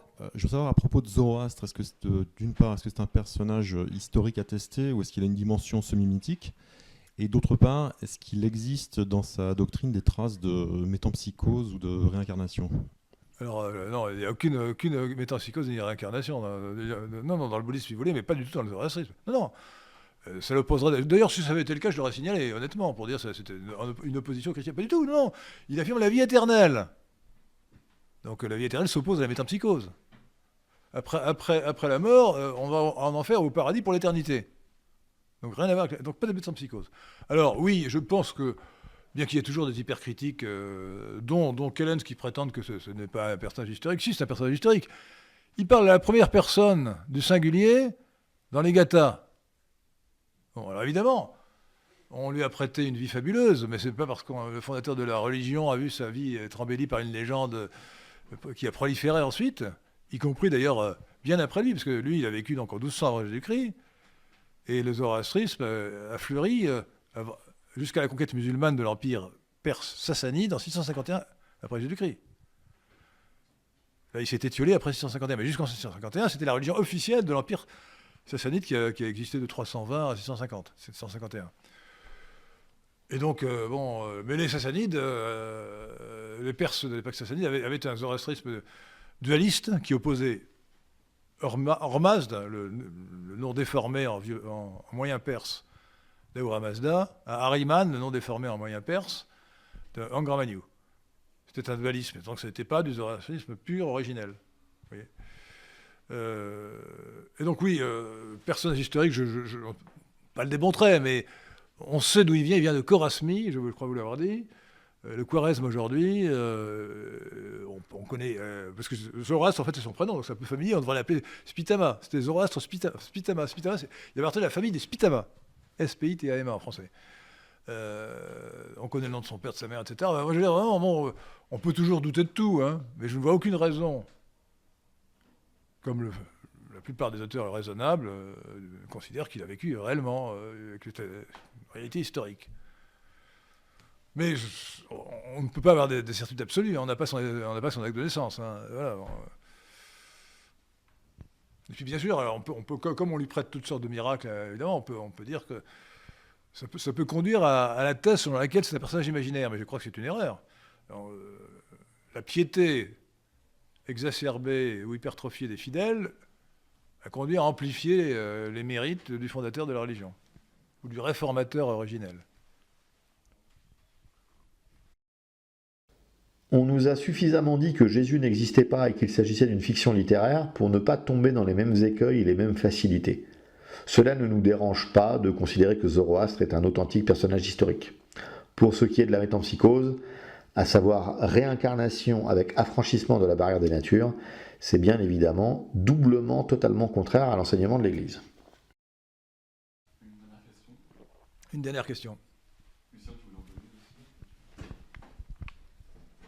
À propos de l'oubli de la qualité de zoroastrien des mages venus d'Orient des évangiles, le terme de mage est quand même... Enfin, ce que je veux savoir, c'est qu'est-ce qui a été oublié exactement, parce qu'on n'a pas pu oublier ce que voulait dire mage. Ah si, on l'a oublié. On avait totalement oublié, on savait pas, on connaissait pas le mot. Non, attendez, les mages étaient les prêtres zoroastriens. Et par suite d'un étonnant contresens, on leur a prêté ce qu'on appelle aujourd'hui la magie. Mais la magie n'a strictement rien à voir avec le zoroastrisme. Zoroastre était l'adversaire de la magie. Hein, donc c'est un contresens complet de voir dans les prêtres de Zoroastre quelque chose qui a rapport avec la magie. C'est l'inverse. Zoroastre, c'est un contresens commis par les Grecs, mais qui n'a aucun rapport avec la vérité. Alors à l'époque de Christ, les mages c'était les prêtres de Zoroastre, ce n'étaient pas des magiciens. Hein. Le mot a été transposé pour désigner tout à fait autre chose que la religion zoroastrienne. Votre autre question, c'était l'autre partie de la question, c'était on s'est trompé sur la notion de mage, c'est ça? En fait, je sais à quel moment on s'est souvenu ou on a redécouvert ce que voulait vraiment dire mage, parce que même dans un contexte... Attendez, je crois l'avoir dit. Saint Matthieu, auteur du premier évangile, qui relate la venue des mages pour adorer l'enfant Jésus, savait très bien ce que c'était que les mages. À l'époque, on savait très bien ce que c'était que les mages. Les prêtres de Zoroastre. Et je répète, les pères de l'Église jusqu'à Tertullien compris, au IIIe siècle, savaient très bien que les mages c'était les prêtres de Zoroastre. C'est pour ça qu'ils révéraient Zoroastre comme le maître des mages. Aucun rapport avec ce qu'on appelle aujourd'hui la magie. Et c'est Tertullien qui a cru intelligent d'en faire des rois. Bon. Alors évidemment, ça nous permet de nous amuser avec les rois mages et des galettes avec des fèves, mais bon, ça n'a rien à voir avec le sujet essentiel, qui est la translation du zoroastrisme au christianisme, qui représente cette extraordinaire visite. Et alors, je disais du mal tout à l'heure de la Bible de Jérusalem, j'ai encore à dire de mal. Dans la Bible de Jérusalem, on dit oui, les mages, ce sont des vagues astrologues venus dont on ne sait où, d'un Orient fabuleux. Mais pas du tout, c'était pas des vagues astrologues, c'était des prêtres de Zoroastre venus d'Iran. Voilà. C'est indubitable. Donc c'est ce que j'appelle de la désinformation scripturaire. Ouais. Je trouve ça scandaleux. Alors évidemment, c'est pas innocent. Ils disent ça pour justement occulter la transmission, la translation dont j'ai parlé, du zoroastrisme. et la reconnaissance officielle, si j'ose dire, de cette translation du zoroastrisme au christianisme qui représente la venue des mages pour adorer Jésus. Au début de l'évangile de Saint Matthieu, chapitre 2. Au début du premier évangile, du premier des 4 évangiles. Et donc dans toute la période entre Tertullien et les études modernes, on se souvenait même plus que les prêtres zoroastriens s'appelaient mages. Je crois qu'on ne s'en souvenait plus. Ouais. On a perdu complètement le souvenir de la chose. Et donc, on a redécouvert ça, en fait, au XVIIe siècle. Hein. C'est un évêque anglican, dont j'ai oublié le nom, qui a, à partir des sources grecques à l'époque, a reconstitué ce qu'on pouvait savoir de la religion zoroastrienne, qui le premier a compris qu'il y avait une transmission. Il est revenu au XVIIe siècle. Et en fait, on a vraiment commencé à comprendre les choses en 1771, lorsque un héros de la science, qui s'appelait Abraham Hippolyte Anquetil du Perron, a rapporté le texte de l'Avesta et l'a traduit. Alors la traduction qu'il a faite était très insuffisante, mais il a risqué sa vie pour aller en Inde, etc., 1771. Hein. Et ce savant était méconnu, on l'a accusé même d'avoir fait un faux, d'avoir inventé l'Avesta. Alors que, voilà. Ayant une pensée, je pense que nous devrions avoir une pensée pour 2 grands personnages, 2 grands Français. Hyacinthe Anquetil du Perron et Georges Dumézil, qui ont beaucoup apporté à nos études. Alors, Georges Dumézil, par ricochet, si j'ose dire, hein, par sa théorie de la naissance d'archanges, qui m'a modestement conduit à comprendre et à découvrir. Je me suis dit, il faut approfondir. Voilà. Et j'ai approfondi. Alors, j'ai oublié de vous dire pour l'anecdote, ce qui a fait que j'ai approfondi Kellen, c'est que je suis tombé malade, j'ai attrapé, comme je suis un père affectueux, j'embrasse ma femme, mes enfants, mes petits-enfants, mes amis, eux, et j'ai embrassé ma fille, qui était un cas contact, et toc, j'ai attrapé le virus anglais, là, en mars dernier, la 3e épidémie, et donc je suis resté un mois au lit. Alors j'étais fatigué physiquement et pas intellectuellement. Et donc j'ai relu Kellen 2 fois, et j'ai écrit la première version de mon article. Vous voyez, ça m'a donné le temps, c'est ça qui m'a poussé à approfondir le sujet. Vive le coronavirus. Voilà. Eh bien, nous allons remercier les participants pour leurs questions tout à fait excellentes. Remercier Pierre de Tirmont pour avoir réalisé l'émission.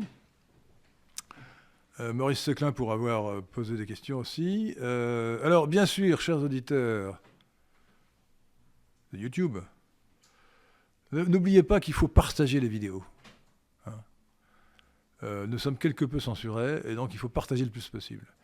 Il faut mettre une marque d'approbation que je n'ose décrire, une marque bleue. Les personnes initiées savent pourquoi je ne veux pas la décrire. Et donc, mettez une marque bleue pour énoncer votre approbation, et surtout partagez la vidéo. Et puis, je vous en supplie. Alors, évidemment, ça ne se lit pas comme un roman policier, je vous mentirais si je vous disais le contraire, mais lisez l'article. Bon, il fait 27 pages, mais bon, vous aurez toutes les explications détaillées, avec plus d'arguments que j'ai pu le faire, puisque si j'avais lu l'article à la vitesse d'un conférencier, la conférence aurait duré 3 heures. Hein. Donc il fallait que je résumasse. Et donc j'ai préféré survoler en vous expliquant comment je suis arrivé à découvrir ce que tout le monde devrait savoir et que j'espère maintenant tout le monde saura. Grâce à vous et grâce à nous tous. Merci.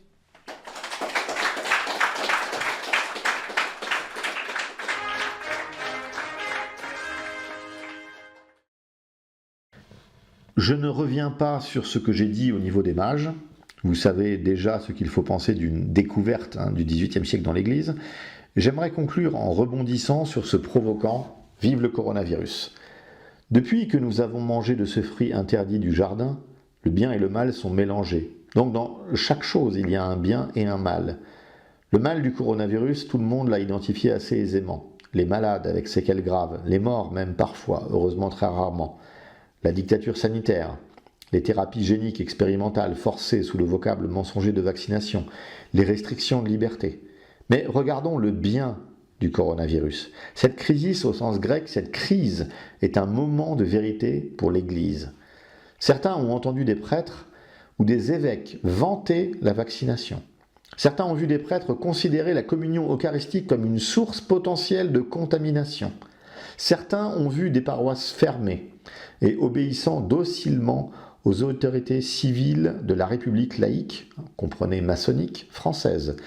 Ainsi, vous avez pu voir des comportements de lâcheté, de servilité et de bêtise. Donc oui, vive le coronavirus, si cela a pu vous montrer enfin que vous étiez dans une fausse orthodoxie.